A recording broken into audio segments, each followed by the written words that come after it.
Welcome to Murder Mile, a true crime podcast, an audio-guided walk featuring many of London's untold, unsolved and long-forgotten murders, all set within London's West End. Today's episode is about Roberto Calvi, a wealthy Italian financier with influential connections so deep within the Vatican that he was dubbed God's banker. And yet, so complex is the mystery surrounding his life that even today it is still uncertain whether his death was a suicide or a murder. Murder Mile is researched using original sources. It contains moments of satire, shock and grisly details, and as a dramatization of the real events, it may also feature loud and realistic sounds, so that, no matter where you listen to this podcast, you'll feel like you're actually there. My name is Michael, I am your tour guide, and this is Murder Mile. Episode 70, Roberto Calvi, The Death of God's Banker.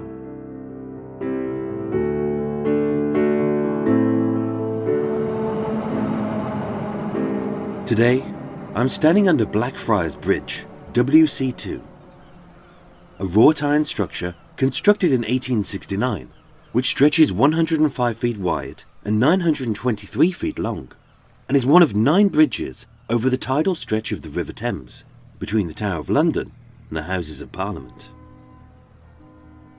Situated 2 miles east of Soho, half a mile south of the Old Bailey, and just a hop from the Oxo Tower and the Tate Modern, Blackfriars was named after the Dominican monastery which stood near the site between 1276 and 1538.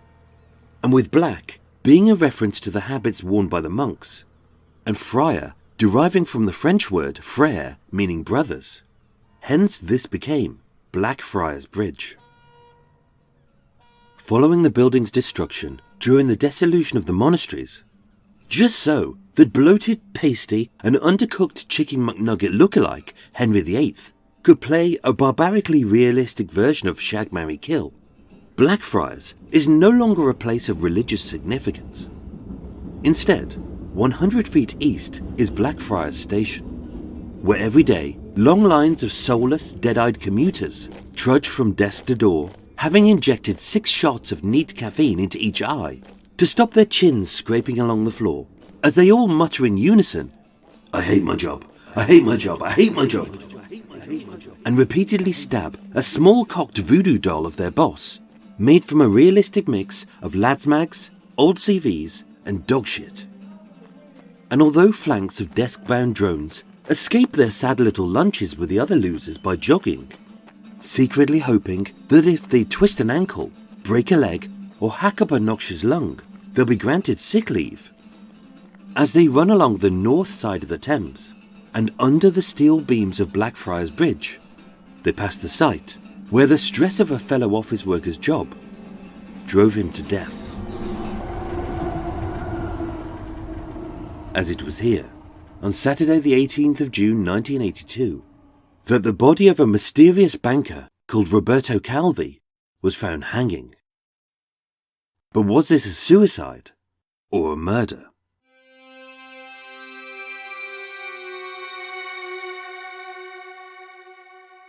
Giacomo and Maria Calvi were 2 strict Italian Catholics raised in Tremonico, a small village near the Swiss border.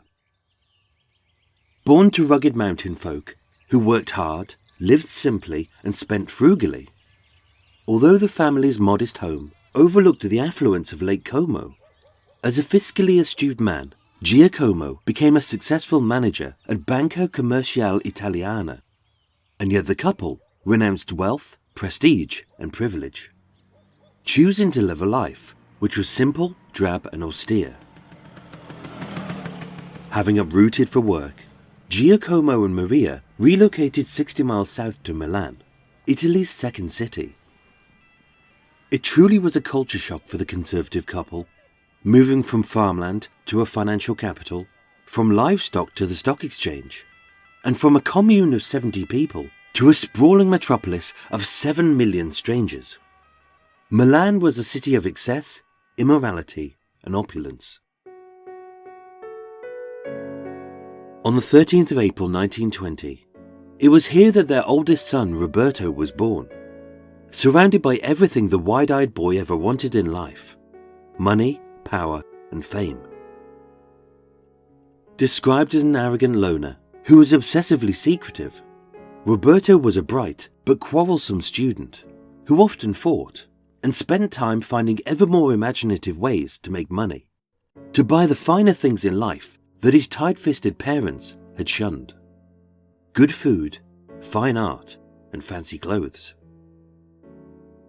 And yet, style never suited him, as being small and portly, even tailored suits hung off him like a sack of spuds, and burdened by a bald head with dark tufts over his ears.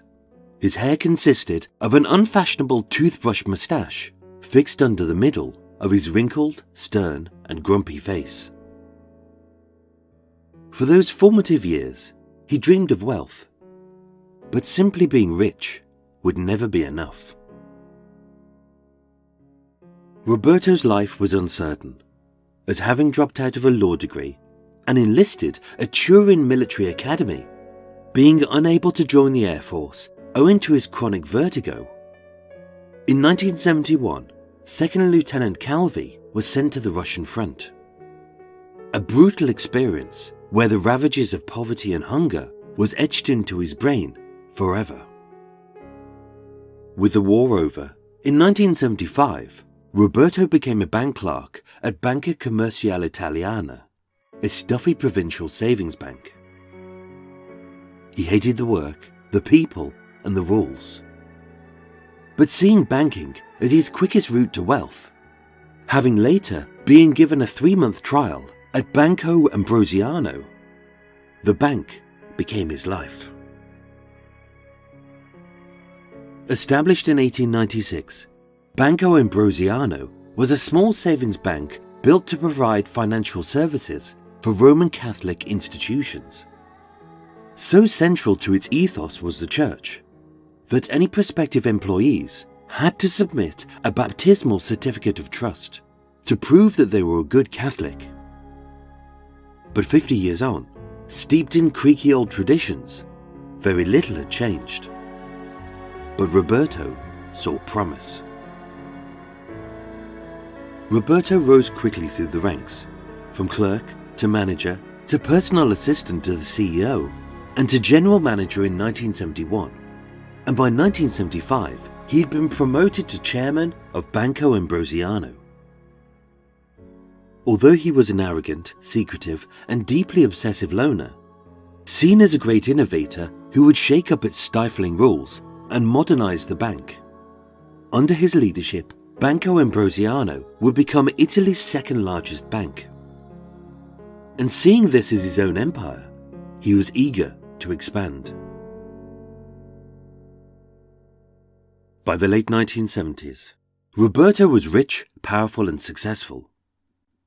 The feisty little boy, whose austere parents had dressed him in drab clothes, fed him bland food, and denied him even the simplest of luxuries, had everything he ever wanted. But for Roberto, being rich would never be enough. His downfall began when Banco Ambrosiano backed its biggest ever client.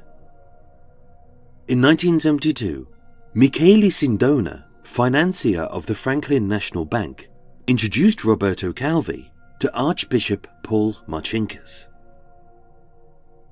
Born in Chicago to Catholic parents, as a tall, fearsome priest who was nicknamed the Gorilla, Marcinkus began his career as the Pope's bodyguard. Eager to modernize the Vatican, when Marcinkus was promoted to head of the Institute of Religious Works, the Vatican's own internal bank, he streamlined the systems, computerized their accounting, and having famously said, "You can't run the church on Hail Marys," he sought to expand its revenue. The Catholic Church is one of the most powerful religious organizations, with an annual spend of $170 billion, and as the world's largest private landowner, with 71.6 million hectares of land, as well as an undocumented wealth of artworks, buildings and treasures. To ensure its financial stability, Marcinkus sought expert help. With Catholic morals at its core, Banco Ambrosiano was the perfect choice for the Vatican, and seeing similarities between himself and its chairman, the deal was done. Roberto became God's banker, and with such a prestigious client, he began to amass many powerful friends, from the church, the government, the press, and the mafia, all the way into secret societies like Propaganda Due. Established at the end of World War II, Propaganda Due, known as P2, began as a branch of the Freemasons, whose traditions lie in medieval stonemasonry. Hence much of its symbolism revolves around stonemasons' tools.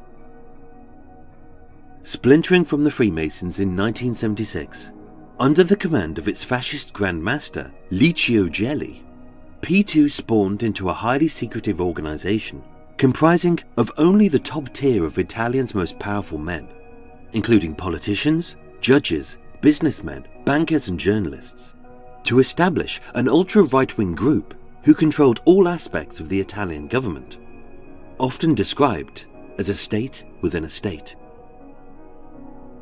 By the late 1970s, under Roberto's guidance and Marcinkus's management, the Vatican had become the largest shareholder in Banco Ambrosiano, and although the alliance continued to make it millions, Roberto used his bank and the Vatican's money to secure the finances for P2's fascist agenda, and whether he knew this or not, to launder the mafia's ill-gotten gains.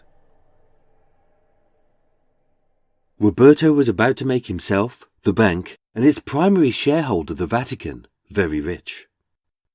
And although it was incredibly dangerous to risk the fortunes of the church, the mafia, and P2 on such an inventive and unorthodox scheme, it was also highly illegal. To bypass Italian tax laws, through Banco Ambrosiano, Roberto would export money overseas using a series of shell corporations, fake banks, front companies and mailboxes, all from the respectability of his bank in Milan, by loaning large sums of money to accounts in Luxembourg, Switzerland, Nicaragua, Buenos Aires, Peru and the Bahamas. As all transfers leave a paper trail, to prove to the financial authorities that each loan was legitimate, Roberto needed a letter of reference from the primary lending bank in the Bahamas, stating that they were all creditworthy. This wasn't a problem, as although each bank was fictional, the director of the bank in the Bahamas had been appointed by Roberto himself. It was his old friend and the Vatican's head of the Institute of Religious Works, Archbishop Paul Marcinkus. In total, Roberto transferred $1.4 billion overseas, between several companies which existed only on paper, making himself and the Vatican vast sums of money in the process. And then it all collapsed. In 1974, Michele Sindona of the Franklin National Bank was arrested and imprisoned for fraud. His bank collapsed, and owing to bad loans and fraudulent currency transactions, the Vatican lost almost $30 million. Just like Roberto Calvi, Michele Sindona was a banker with deep connections to the Mafia, P2 and the Vatican. With his reputation and assets ruined, Sindona's greatest fear wasn't the lengthy prison sentence that he faced, but the powerful people his trial may expose. So even behind bars, his life was at stake.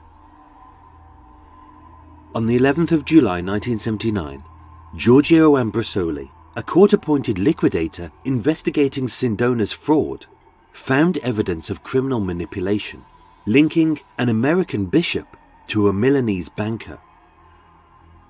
1 hour after he had reported these findings to the Palermo chief police, 3 mafia hitmen shot Giorgio Ambrosoli dead. 10 days later, the police chief was dead too. the mafia hit, had been ordered by Michele Sindona, and the names that the lawyer had given were Roberto Calvi and Archbishop Marcinkus. Michele Sindona was sentenced to life in prison for murder, but fearing those that his failure would unveil, on the 18th of March 1986, Sindona drank a cup of coffee laced with highly poisonous potassium cyanide.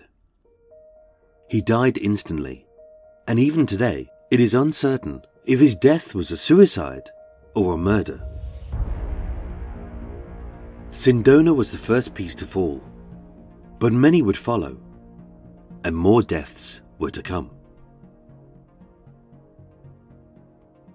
On the 17th of March 1981, in the villa of Grandmaster Licio Gelli, prosecutors investigating connections between Michele Sindona and P2 found a list of the secret society's 962 members, which included bankers, generals, judges, and the future Italian Prime Minister Silvio Berlusconi.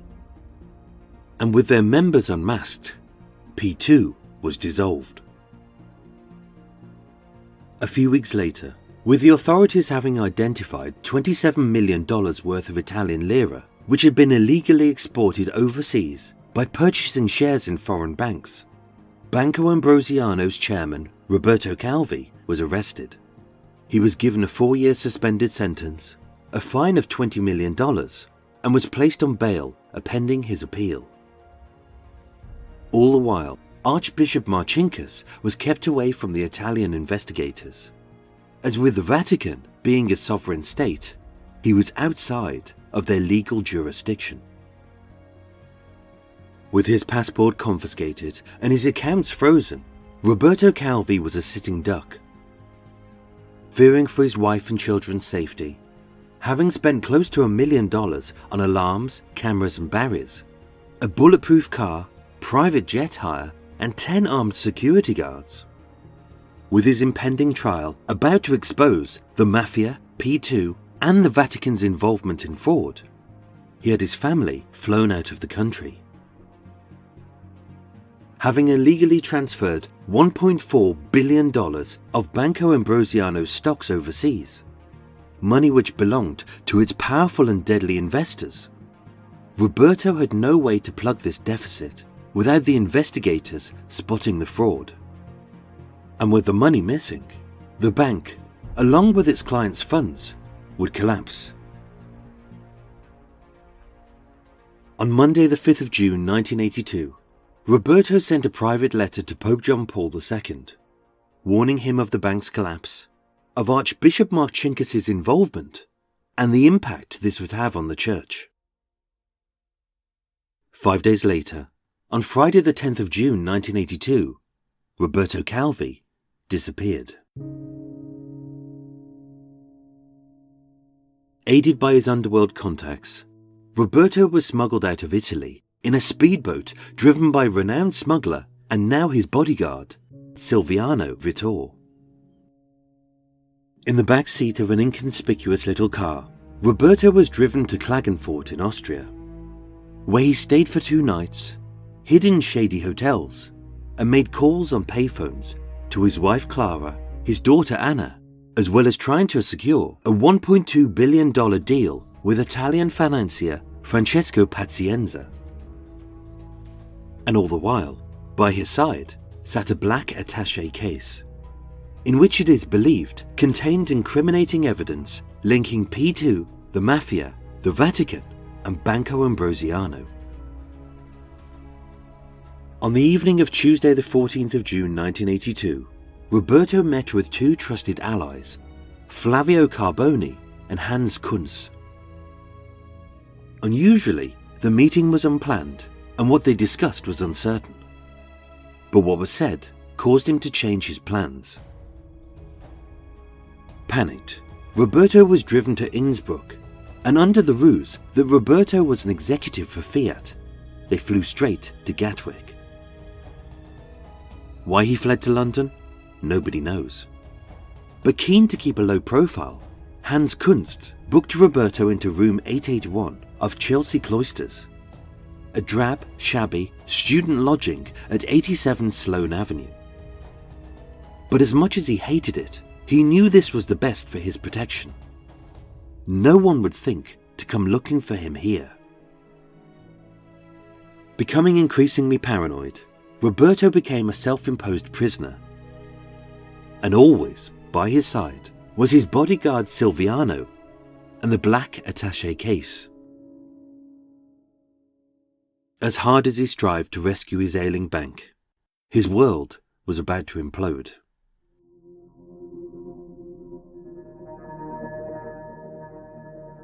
On the evening of Thursday the 16th of June 1982, the $1.2 billion deal with Francesco Pazienza fell through. On the morning of Friday the 17th of June 1982, the board of directors at Banco Ambrosiano met to discuss the $1.4 billion hole in the bank's finances. And with the company poised to collapse, they fired Roberto Calvi. Being confined to room 881, feeling depressed, fraught, and exhausted, having not slept for days, even though he had taken several strong sedatives, Roberto spent the day pacing back and forth. He read, he ate, he called his wife and children, but he never left his bodyguard's sight. For the first time ever, that evening, he shaved off his distinctive toothbrush-like mustache. At a little before midnight, Flavio Carboni arrived at the Chelsea cloisters for an impromptu meeting. But being unwilling to meet him in room 881 or in the downstairs lobby, Roberto asked Silvano to meet Flavio instead. And with the two men distracted, the freshly shaven Roberto Calvi snuck out. Where he went, who he saw, and what he did are unknown. But an hour later, he was dead.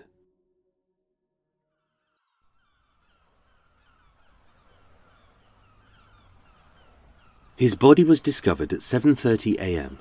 on Friday the 18th of June 1982, as London postal worker Steve Pullen walked along the Thames path under the north side of Blackfriars Bridge. Being a little after low tide, with the side of the riverbed still visible and the bridge's supports almost fully exposed, Roberto was found 15 feet from the wall, his neck stretched, his feet dangling, hanging from a rope, as his drenched corpse swung in the soft breeze as salty water dripped from his sodden black suit. In his pockets was $15,000 in cash. In his suit was stuffed several bricks, which added weight to hasten his death. And around his neck was a deep red strangulation mark, where the rope had ended his life. At the inquest, the verdict was ruled as suicide. But was it? If this was a suicide, why was no note found on his body, at the scene, or at room 881? Why did he kill himself in public when he spent most of his time alone in his room? Why would he buy a rope when he still owned half a bottle of sleeping pills? Having weighted his pockets with 4 kilos of bricks, why didn't he simply drown himself in the deep, muddy and fast-moving river? And why would an ailing, overweight banker climb over a high river wall onto a shaky aluminium scaffold and precariously fix his rope 15 feet from the wall on the underside of a bridge when he suffered from vertigo? Unwilling to accept the initial findings, when the Calvi family hired a private investigator to re-examine the evidence and replicate his supposed suicide, what they found was perplexing. Having stuffed his suit with bricks, climbed over a high stone wall, and shimmied down an aluminium scaffold, even after his body had been partially submerged, why was no paint, rust, or brick dust found on his fingers or clothes, as it had in the tests? The River Thames is tidal, with low tide at about 6 a.m. and 6 p.m. and high tide at midnight and midday. So if he had hung himself just after 1 a.m, with the tide being 9 meters high, his body wouldn't have dangled from a long tight rope, as it did when discovered at low tide. Instead, the rope would be slack, his suit would be soaked, and his body would be partially submerged. In fact, if he had hung himself just after high tide, the red ligature marks found around his neck would have been made post-mortem. But having died of asphyxiation and with no seawater found in his lungs, we know that he did not drown. He was strangled. But how? Roberto Calvi travelled 4 miles east from Chelsea Cloisters to Blackfriars Bridge, but how he got there is a mystery. The red ligature marks on his neck prove that he was strangled with a rope, but the hanging may not have been what killed him. With no struggle marks on his body, it is believed that he may have been drugged. And with the steel beams under Blackfriars Bridge being dark and discreet, at high tide, a small boat could easily have moored up, unnoticed, and positioned the body and the noose. Roberto Calvi could have been murdered anytime, anywhere, by anyone, having been shot, stabbed, poisoned, or drowned, and having disposed of the evidence, including his body, in a way which left no trace. But they didn't. He was found hanged, with bricks in his pockets, under Blackfriars Bridge. So maybe his murder had meaning. Maybe this staged suicide was symbolic. Consider this. As a secret organisation, very little is known about Propaganda Due, also known as P2. But some of their traditions have haunting similarities to Roberto's death. In his suit pockets were shoved 4 kilos of bricks and stones, key symbols associated with the Freemasons. As a far-right splinter group with both military and mafia connections, who he had defrauded out of a lot of money, P2 members dress in black ceremonial robes, just like Dominican monks. And amongst their inner circle, they refer to themselves as Fraternari, which translates as the Black Friars. Before Roberto's body was identified, his bodyguard, Silvano Vaccari, fled London in a private jet. He was carrying a black attaché case, identical to the one Roberto always kept about his person. But his case was never found. 3 months later, Silvano was found dead, with 15 stab wounds to his face and 2 bricks found in his pockets. In 1983, Banco Ambrosiano collapsed with debts of over $1.3 billion. As its major shareholder, the Vatican paid $224 million to the bank's creditors as recognition of its moral involvement. But with not enough evidence, the Vatican was granted immunity from prosecution, and Archbishop Paul Marcinkus later retired to Sun City in Arizona, having never been tried, charged, or convicted. With a second inquiry into Roberto's death leading to an open verdict, his murder remains unsolved. And still, it is uncertain if the murder was committed separately or jointly by the Mafia, P2, or the Vatican. Or is it simply a coincidence that the man dubbed God's banker would choose to end his life 800 miles from home under Blackfriars Bridge?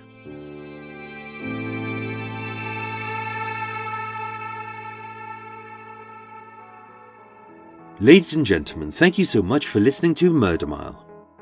And for all murky mucky milers, there's more wibbly bum plop in Extra Mile after the break. But before that, here's my recommended podcasts of the week. Morbidology is a weekly true crime podcast hosted by me, Emily G. Thompson, author of Unsolved Child Murders and co-author of Unsolved Murders, True Crime Cases Uncovered. 911 emergency. My son shot my husband. I need an ambulance. He's bleeding. Using audio from 911 calls, interrogations, trial testimony, and interviews, Morbidology takes a look at some of the most mysterious and disturbing crimes from all across the world. Do you know why you're here? For a home invasion gone terribly wrong. From shocking murders to missing children, we focus on a variety of cases and put you, the listener, right into the middle of the investigation. Listen to Morbidology now on iTunes, Spreaker, Stitcher, Podbean, and wherever else you get your podcasts.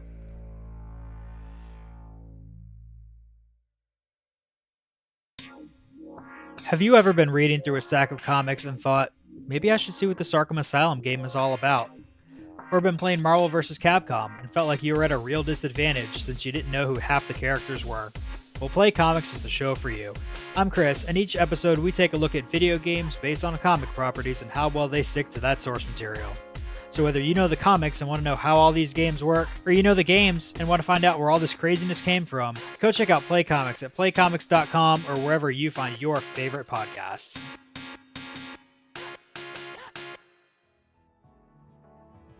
A huge thank you goes out to my new Patreon supporters, who are Greta. Bugger to edit, it really is. Oh dear Lord. Right, okie dokie. Hey folks, how you diddling? You diddling good? Oh, reaching behind me. Oh, that was an early start. I was trying to get up and out before to start recording because I'm right next to a boat club. And it's all very well and fine and dandy. There's a boat club and then there's a boat rental place. I'm still at the same place where I was last time, but the boat rental place lets out their boats. For people who can't steer properly, like families going, "Yeah, look, he's got a boat," and they stop up and they have a look inside your boat, and it's really annoying. But they start at 9 o'clock. But the rowing boats are outside at the moment. They're like those long ones that you see where the 5 pointless people in a row trying to row fast, and it's really pointless. They start at about 7 a.m. So I decided to get up early to try and beat them to it. Beat them, beat the airplanes that are flying over, beat the ducks. God, that was a difficult one to record. Even though I prepped in advance quite well, I kind of prepped and gone. I put down in the script for this. I've put in the pronunciation of all the Italian names. Because otherwise I'd be there. I hate it when you listen to a podcast and someone hasn't read, they haven't bothered to learn the name in advance. I think it's simple to sit there. So I use a pronunciation bit of software and I check it a couple of times and then I write it next to it. Like, so Liccio jelly, it's not spelt as you would think it would be spelt. It looks like it's Licchio or something like that, but I had to check it and it was like, oh, it's Liccio jelly. Not Gelly, and it's, yeah. So I've done all of those in there. But even with that, this was still a bugger to record. Whew. Anyway, that was a false start, wasn't it? Welcome to Extra Mile, everyone. If you're not used to Extra Mile, this is Extra Mile. This is the unedited, unscripted bit waffle. This is, I can't remember your name. Sorry, you came on my walk recently and you said, are you drunk when you're doing Extra Mile? No, I'm not drunk. It's just tiredness. I never drink when I'm doing extra mile or murder mile at all. I don't think you should. I think you should stay sharp. I struggle enough with the words as it is. So yeah, but no, this is different. So the first part is all scripted. This bit is not scripted, so I can kind of go off target and stuff. Right, I'm going to make a cup of tea. I'm going to open some windows, get some air in. Open the side door as well. Oh, a bit of fresh air. That's nice. And then you'll hear. I had to bang on the side of the boat earlier on because there were some ducks. Because there's algae along the side of the boat. Whoa. The ducks were like, "Ooh, that's nice. We'll eat the algae off the side of my boat," which is fine. Do you know they can do that? But the problem is when you're trying to record, all you can hear is. And can you imagine like 10 ducks going along the side of your boat, going? It echoes everywhere. So I had to give them a bang on the boat, and then they ran away. They were like, "Ooh, what's that?" They've got enough to eat. They can bugger off. So, making a cup of tea. I have a choice today. I have Congress tarts or who's that out there? What's that out there? Congress tarts or a Bakewell tart. I got one of each. Bakewell tart are the nice ones. Got them from Morrison's. They're nice and cheap, but the great thing is about Morrison's Bakewell tarts is they're thick. They're really thick. They are easily about 1.5 inches. Easily, which is very nice. I'm going to have both. Sod it, I'm going to have both. They're about 1.5 inches wide. The icing on the top is good. There's a good level of frenzy pan in there as well, or which one of the pans is in there, in the bottom. A good bit of jam. There's a glacé cherry on top, which is good, and the pastry is very good. And it's for 4 of them, it's probably about £1, which is very good. But then this week I decided they hadn't. Oh, I'm out of breath this morning. They got other ones, and I was like, "Oh, Congress tarts, what's that?" So I'll give them a go. So these are short crust pastry on them. They're probably only about 1/2 inch deep. Short crust pastry, and then it's not a frangipan, and it's not a marzipan. It's some other kind of. It could be a frangipan on top, but it's a little bit hard. And I thought, oh, this is interesting. I bit into it, and in the middle is meant to be jam, but they've been a bit stingy with the jam. And when you open it up, it's basically there's a. It looks like a gap. It looks like you've got basically a cake cave. And then someone has smeared the outside of the cake cave, or the inside, the walls, with a very, very, very, very, very, very, very, very, very, very, very thin hint of jam. Ducks having a fight.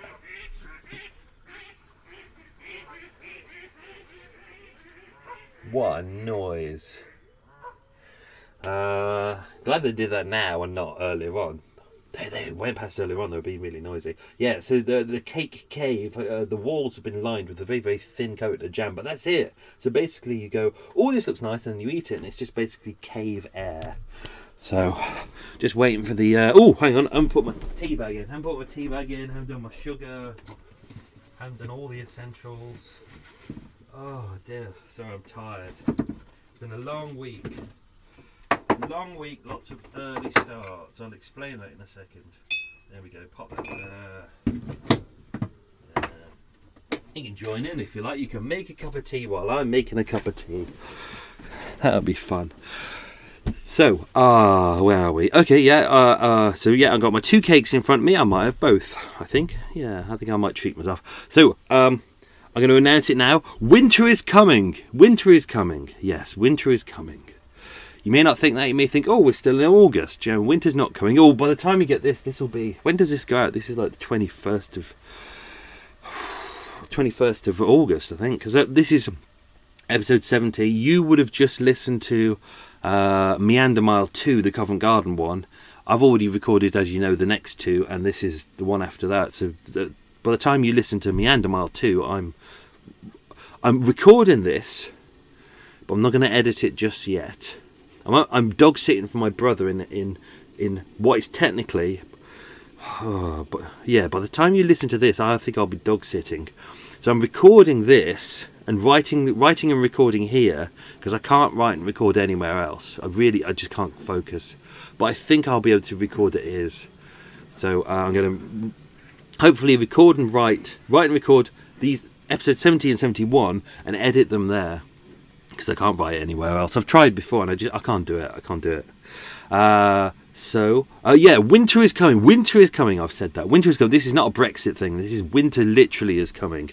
So even though we're in August now, I'm prepping for winter already, which is a boat thing you have to do. If you're a good boater, you're already prepping for winter and you're already thinking way ahead. If you're a new boater and you're like, 1 bag of coal will see me through the whole winter, you're an idiot.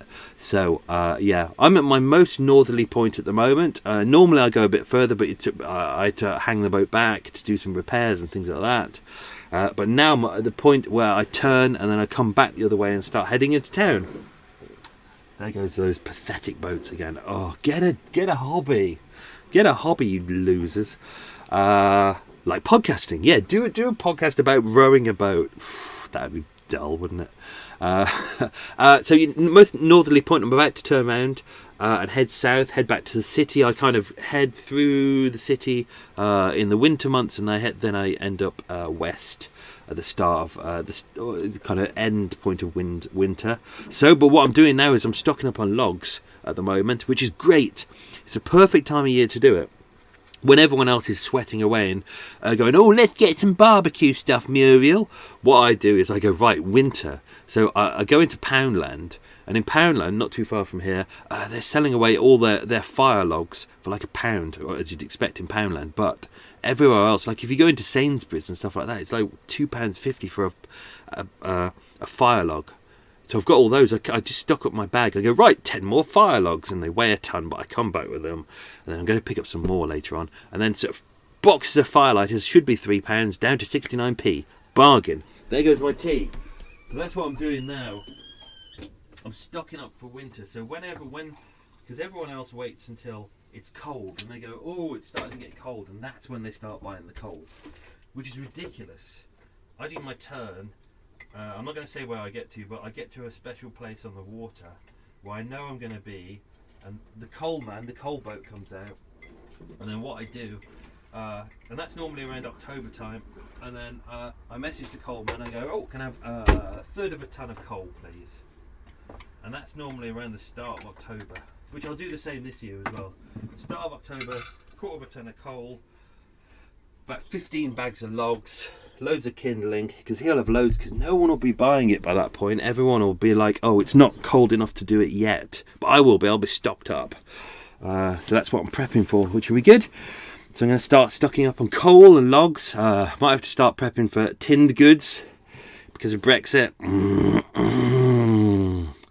It's going to go well, isn't it? It's going to go very well, yes.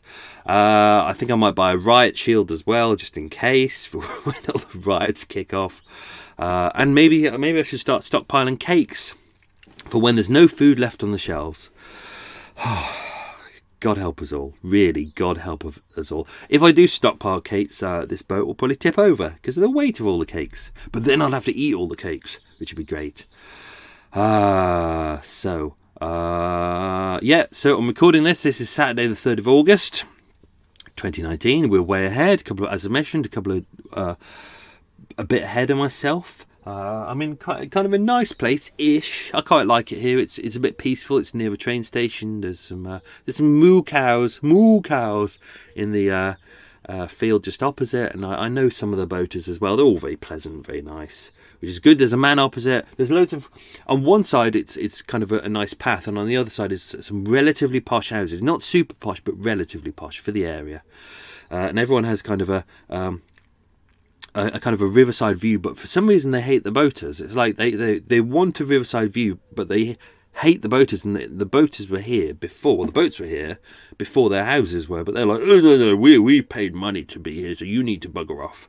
But most of the people in the house are very nice, but there's one guy who's I'm going to use the word, he's a real prick. He really is. And I know you'll hate him as well. Like, he comes out every day and he sees all the ducks on the water, and you live on the river and you go, oh great, ducks on the water, that's lovely, and all the birds. But because he's got a little plastic shitty little boat there that he never uses, it never moves, it doesn't go anywhere, he washes it but he doesn't take it anywhere, and because we're on a river which there's locks on either side, multiple locks, he doesn't take it through the locks, so he doesn't go anywhere. But because he doesn't like birds being near his boats in case they shit on it, he pulls out a little remote control boat and he goes and he fires it down the waterway and chases all the ducks away, terrorising the ducks. And, you know, he's in his 50s or 60s and he acts like a 4-year-old. So I've notified the RSPB many times about him. But he is he's a real prick, he really is. And what I've noticed this time is he start doing, you can tell it's deliberate. On the outside of his garden, facing the water, not facing his house, he's put some solar powered lights, but they're really bright solar powered lights that don't come on and off when they see someone go past. They're on all the time, and it's like disco lights, and he keeps them on 24 hours a day facing the water. So luckily I have very, very thick curtains and an eye shield that I wear, so I don't see the lights. But without them, oh dear, it's blinding, it really is. So yeah, he's a bit of a prick, he really is. But anyway, maybe one day he'll get murdered, and I could write his story. Once upon a time, there was a 60-year-old prick, and then I could spend 10 to 15 minutes writing about what tosspot he is. And then I go, and then someone murdered him, and that was great. God, there really are some arseholes around. Hope you enjoyed that episode. That was really good. Oh dear, cough alert. Time for a cup of tea. Oh, that's better. I was up early yesterday. I've been up quite early quite a lot, but I'd written this episode. I'd already visited the location. I'd already been down to Blackfriars. On all the press reports, they just say man hung under Blackfriars Bridge, but I like to find exactly where it is. It's all very well saying under Blackfriars Bridge, but there's a north side, there's a south side, there is the Blackfriars Bridge itself, but there's also Blackfriars railway bridge, and there's the old stanchions from the old bridge as well. So there's technically 3 bridges side by side. So I think it's important to know which one it is and where his body was found, and roughly kind of nail it down quite properly. So I'd already visited the location. I'd already recorded some new sounds using my stereo recorder. Ooh, very exciting. But when I was rewriting this episode, I was really thinking carefully about the point made about the tide, about high tide and low tide. And although doing my research, I'd already checked what the high tide and the low tide is under Blackfriars Bridge around that point. I wanted to physically see it for myself, because it's all very well saying, at low tide the water can go down to as low as 1 metre, but at high tide it can go up to 9 metres, depending on the season. And even though this is technically end of July and the murder happened kind of mid-June, the water levels are still about the same. But what I wanted to do was physically see it myself. So even though I'm miles away in kind of the border of Essex and Middlesex at the moment, I woke up really ridiculously early. I made it into town and got to underneath Blackfriars Bridge just before 7:30 in the morning, which was when the body of Roberto Calvi was found. And I got to that point just so I could see what the level of the water was like. And if you go onto the blog, there's a blog that goes with all these episodes, and I put in as many I put in all the videos on there that you can. I don't put all the photos on there because it's my website. I'm not allowed to put on photos which aren't my own. So a lot of the photos that I haven't taken myself are on my Patreon account, and they're on there because it's private and no one, I won't be sued for copyright infringement, but on my website I would, and it will cost me a lot of money. But if you go onto my website, I put 2 videos on there. The first is the video that I went there, and I went like, this is where the location is, and this is, you can see everything here, and this is the Thames, and blah blah blah blah. But the second video is me showing you the high tide and the low tide level. And if you look at it, I got there at low tide. It was an hour and a half after low tide, so it wasn't quite low tide. It was going from low starting to go to high, and you can see how low the water level is. And when Roberto would have been hung from the bridge, the middle support, you would see that by the length of the rope his body would be hanging across the water, but it would be shielded by any boats going past or any cars, but not by pedestrians coming underneath the bridge. But it's a very dark place. It would be hard to see anything at all. And actually, he probably would have been under the river wall as well, so it'd be hard to see him as well. But when you look at the water level, if you look at this, I point to it on the video. If you look at the stanchions, the kind of stone stanchions which hold the steel bridge, when you look on there, you can see the green algae, where the green algae kind of rises up during high tide, and it's really high up. So if he would have been on his rope, from the I've put in unfortunately it's only on Patreon because it's an Alame picture, and they will charge me a freaking ton of money, so I've used it. Oh no, actually, have I? I may not have used it on Patreon because of fear of being having Alame rip all the money out of my pockets, which they would do. But if you look at the aluminium scaffold that was there, he has to climb over the wall. He has to climb down onto the scaffold, which means he's under the wall. So that would mean if you look at the level of the water, if they would have hung him, he would have been submerged. And then on the picture as well, this could only be on Patreon as well. I'll try and sneak it onto my Instagram account, or if you listen, or on my I can't concentrate today, on the Facebook, the Murder Mile Facebook discussion group. I'll throw some of them on there later on. Patreon listeners get them early. Everyone else will get them late. They pay the money. They pay the bills.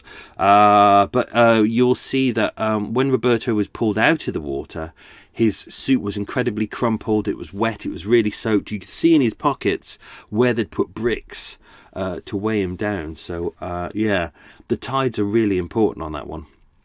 So, worth looking at those pictures. Worth looking at those videos as well. I've put some of the pictures on my blog, but not all of them. Only the ones that I can legally get away with. I think I've put some pictures on of all the suspects who were in there. They were good. It was I used Wikipedia for that. The great thing is, if Wikipedia use a picture, you can use it because it's Wiki Commons, which means if Wikipedia uses it, you can use it, which is fine.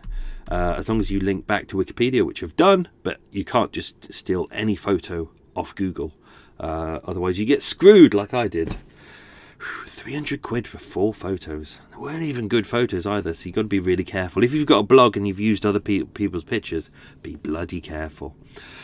So, that was that story. I've covered as much as I can in that case in a short period of time. It's a very complicated case. I've tried to simplify it as much as possible, because if I was to sit down and tell you everything, you would be as baffled as I was at the start. So some things I've skimmed over, some things I've missed out, some people I've missed out. This is all deliberate. Don't get in touch with me and say, oh, what about this person? I don't care. Really not bothered. This is about simplifying the story and trying to get it across as simply as possible. But what I have deliberately missed out was the trials afterwards. There's several trials afterwards. I didn't add them in because it just, as soon as we found out he was dead, and the reasons why, I felt it was best to wrap up the episode rather than as going into, and this happened at the trial, because the trials are really, really complicated. But so this is what extra mile is for. So I've nicked these off Wikipedia. I know I don't normally use Wikipedia, but it was a nice summation. So you can go on Wikipedia, have a look at these yourself, but I will read it to you if you like. So this was the prosecution of Giuseppe Pipocallo, who was one of the mafia bosses, and Licio Gelli, who was the Grand Master of P2. People going past with their doggies. And a boat going past now. There we go. So, in July 1991, Mafia Pentito, another word for boss, Francesco Marino Manuel. See, this is why I always prep things in advance. Manuel, maybe is Geordie. They've got a really noisy engine. Christ. That is not good. That is not good. It's a big old boat and he's chugging away, but his engine is dying to, buy a smaller boat, you idiot. Mafia Pentito, Francesco Marino Manuel, let's call him Manuel, claimed that Calvi had been killed because he had lost mafia funds when Banco Ambrosiano collapsed. Now, we've mentioned this before, that it was meant to be around $50 million worth of money that whether Calvi knew this or not, was being laundered through Banco Ambrosiano. Obviously, as we mentioned before, he's quite a secretive man. He did a lot of things that the rest of the bank didn't know about. So whether this is true or not, we don't know. We also know that Licio Gelli had mafia connections himself. There were mafia involved in P2. So where this laundering of money came from, we don't know. There was a connection between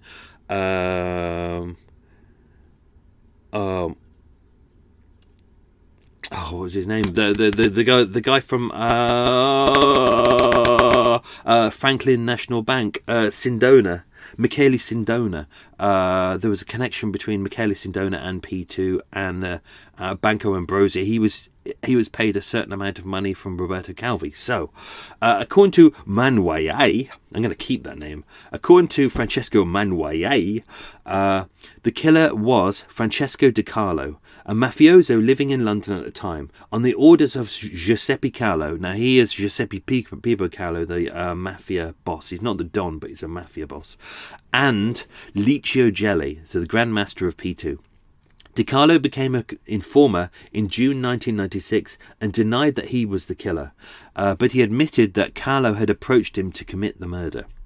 Obviously, because this is Wikipedia, there's lots of little notes on there saying needs reference, needs source. So many of these can't be established. According to DiCarlo, the killers were Vicari, so that Vicari was his Roberto Calvi's bodyguard and the guy who drove him from Italy to London, and Vincenzo Casilio.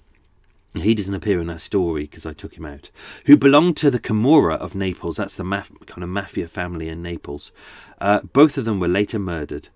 In 1997, Italian prosecutors in Rome implicated Carlo, Giuseppe Pippo Carlo, in Calvi's murder, along with Flavio Carboni, the Sardinian businessman who we mentioned earlier on. He was one of the three guys who helped Roberto Calvo escape from Italy. I believe that he was introduced by the Italian financier who was meant to be helping Calvi with the $1.2 billion deal that was meant to help him. He was connected to those two. There was a lot of connections there. There's a little documentary that I might try and put out for you to watch. It's an old CBS documentary from the 80s. And they do a nice connection where they lay it down of who is connected to who. It's kind of, sometimes it's needed. So, Italian prosecutors in Rome implicated Giuseppe Pippo Calvo in Calvi's murder, along with Flavio Carboni, a Sardinian businessman with wide-ranging interests, inverted commas, DiCarlo and Ernesto Di Talevi. Bloody names. A member of Banda. See, this is why I haven't included it in it. My story was complicated enough without all of this. Were alleged to be involved in the killing. Citation needed, obviously. In July 2003, Italian prosecutors concluded that the mafia acted in its own interest to ensure that Calvi could not blackmail them. So, is this a story about blackmail? Is it a story about lost money? Is this a story about the mafia doing the killing on behalf of P2 or on behalf of the Vatican? Or are they doing it for themselves? No one really knows. Licio Gelli was the Grand Master of the P2 Lodge. He received a notification on the 19th of July 2005 informing him that he was officially under... This is 23 years later. On the 19th of July 2005, informing him that he was officially under investigation on charges of ordering Calvi's murder. Along with Giuseppe Pippo Calvo, Flavio Carboni, and Carboni's Austrian girlfriend, Manuela Kleinzig. Now, I've removed her from the story, but when Silvano Vittor was driving Roberto Calvo in the car from the Italian-Yugoslavian border meant to be to London, whatever direction they were going, but Zurich, sorry. They had in the car, so Flavio Carboni's Austrian girlfriend was in the back with her and her friend as well, and they were pretending to be Roberto Calvi's girlfriend and Silvano's girlfriend. I removed her from the story because it kind of doesn't really make really much sense at this point to add her in, which is why you can understand why I've simplified the story, because it is really complicated. The other four suspects have been indicted on charges of murder in April. According to the indictment, the five ordered the murder to prevent Calvi from using blackmail power against his political and institutional sponsors from the world of the Masonry, obviously Freemasonry, belonging to the P2 Lodge, or the Institute for Religious Works, the Vatican Bank, with whom he had managed investments and financing with conspicuous sums of money, some of it coming from Cosa Nostra, which is another word for, well, basically the proper word for the mafia, and public agencies inverted commas. So that can mean the government. Licio Gelli was accused of provoking Calvi's death to punish him for embezzling money from Banco Ambrosiano that was owed to him and the mafia. The mafia allegedly wanted to prevent Calvi from revealing that Banco Ambrosiano was used for money laundering, which we have mentioned before. There was meant to be about the equivalent of $50 million laundered through the bank. Well, not through the bank itself, but through all the various overseas institutions that had been set up. Licio Gelli denied involvement, but acknowledged that the financier was murdered. In his statement before the court, he said that the killing was commissioned in Poland. It is thought to be a reference. This is thought to be a reference to Calvi's alleged involvement in financing the Solidarity trade union movement at the request of Pope John Paul II, allegedly on behalf of the Vatican. However, Licio Gelli's was not in the final indictment at the trial, which was started in October 2005. See, you can see why I've kind of kept all of this out. It gets really, really... should I do this next one? Let me try and whiz you through this next one. In 2005, Italian magistrates investigating Calvi's death took their inquiries to London in order to question witnesses. If you look on the documentary, there's a documentary I've included. They've included parts of... Even though it's a CBS documentary, originally it was a British documentary. It's got Jeremy Paxman in it. Yes, he's in there being his usual annoying self, but this is in the days when he was an investigative journalist, and he goes and meets Silvano Vittor, and it's quite an interesting documentary. In 2005, Italian magistrates investigating Calvi's death took the inquiries to London in order to question witnesses. They had been cooperating with Chief Superintendent Trevor Smith, who built the case partially on evidence provided by Geoffrey Katz. Geoffrey Katz was the private investigator hired by the Roberto Calvi's family to reinvestigate all the evidence that they felt was inconsistent. Chief Superintendent Trevor Smith had been able to make the first arrest of a UK witness who had allegedly committed perjury during the Calvi inquest. Citation needed. On the 5th of October 2005, the trial began in Rome of the 5 individuals charged with Calvi's murder. The defendants were Giuseppe Pippo Calvi, Flavio Carboni, Kleinzig, who was Carboni's girlfriend, Ernesto Diotallavelvi, I haven't mentioned him before because that convolutes the water, and Calvi's former driver and bodyguard Silvano Vittor. Obviously, by that point, Silvano Vittor would have been dead. Yes, he would have been dead by that point. So that would have been posthumously. The trial took place in a specifically fortified courtroom in Rome prison. All 5 were cleared of murdering Calvi on the 6th of June 2004. That's almost a year later. Yeah, it's a year later. Judge Mario Lucio D'Andrio threw out the charges, citing insufficient evidence. Let's not forget that quite a few of the people who were involved in P2 were judges. Not saying that there was something going on here, but the judge threw out the charges, citing insufficient evidence after hearing 20 months of evidence. The court ruled that Calvi's death was murder and not suicide. The defence suggested that there were plenty of people with a motive for Calvi's murder, obviously, including Vatican officials and mafia figures, who wanted to ensure his silence. Legal experts following the trial said that the prosecutors found it hard to present a convincing case due to the 25 years that had elapsed since Calvi's death. No shit. Additionally, key witnesses were unwilling to testify, untraceable, or were dead. No shit. The prosecution called for Manuela Kleinzig, who was Flavio Carboni's girlfriend, to be cleared, stating that there was insufficient evidence against her, but they sought life sentences for the 4 men. Katz claimed that it was likely that senior figures in the Italian establishment escaped prosecution. The problem is, he says, that the people who were probably ordered to who actually ordered the death of Calvi are not in the dock today. But to get those people might be very difficult indeed. Geoffrey Katz said that it was probably true that the mafia carried out the killing, but that the gangsters suspected of the crime were either dead or missing. Well, that kind of makes a lot of sense. That's kind of what they do. You know, if you're going to do you're paid to do a high-profile murder, and then they bump you off afterwards so you don't talk. The verdicts in the trial was not the end of the matter, since the prosecutor's office in Rome had opened a second investigation by June 2007 implicating Licio Gelli and others inverted commas. In May 2009, the prosecution dropped the case against Licio Gelli. According to the magistrate, there was insufficient evidence, again, to argue that Licio Gelli had played a role in the planning and execution of the crime.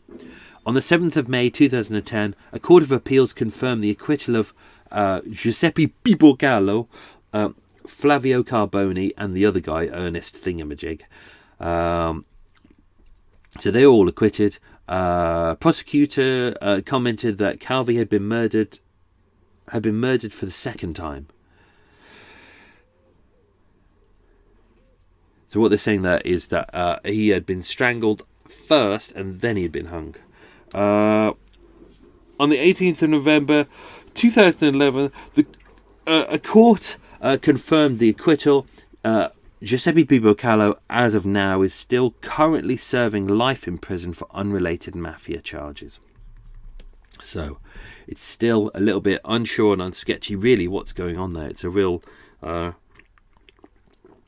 bit of a cluster flick. I was polite then, I said cluster flick, not cluster beep. So that's that. Hope you enjoyed that. That was a bugger to write. That was bugger to write, bugger to research, because not everything's consistent, not everything is fact, not everything. There's a lot of theories out there, and there's a lot of names, and there's a lot of, you've got the Vatican, you've got the mafia, you've got P2, you've got the bank, you've got multiple banks in there, you've got multiple sources. It's a real So I tried to hopefully I got that down to about 30-40 minutes, that episode, and then extra mile afterwards. But hopefully that all made sense for you. Right. I'm going to eat a cake, going to finish my tea. I'm going to go to Costa Coffee, abuse their internet, abuse their electricity, and start working on episode 71. Which is interesting. I started working on episode 71 yesterday. I'd already done research for it. But then I was like, where's the location? And I'd been given a name of where the location was. Can't find it. Doesn't exist. Doesn't appear on a map. Doesn't appear on a current map. Doesn't appear on an old map. Appears briefly on a census. And I know roughly where it is. But I'm at this point now where I'm like, it's in a triangle between three roads. And I know it's there. I just can't find it. I don't think the building exists anymore. And it doesn't appear to have been renamed. So so that's my mission today, is go and find out where this bloody road is, so I can find the building. Otherwise, we'll be lost. I suspect it's in the same area as the brutal baker, Alexander Moyer. It's the back of Covent Garden. So I suspect that it was probably one of these streets that was demolished to make way for the Novello Theatre, I believe, or is it the Apollo? I'm not too sure. Anyway, I'm tired now. So I think my throat's going. So I will see you all soon. Hope all is well. Make use of the 20% off the Murder Mile shop. Come on a Murder Mile walk. Booking up until Christmas at the moment. So, come on the walk, and thanks for listening to the podcast. Have fun. Have a good week. Bye!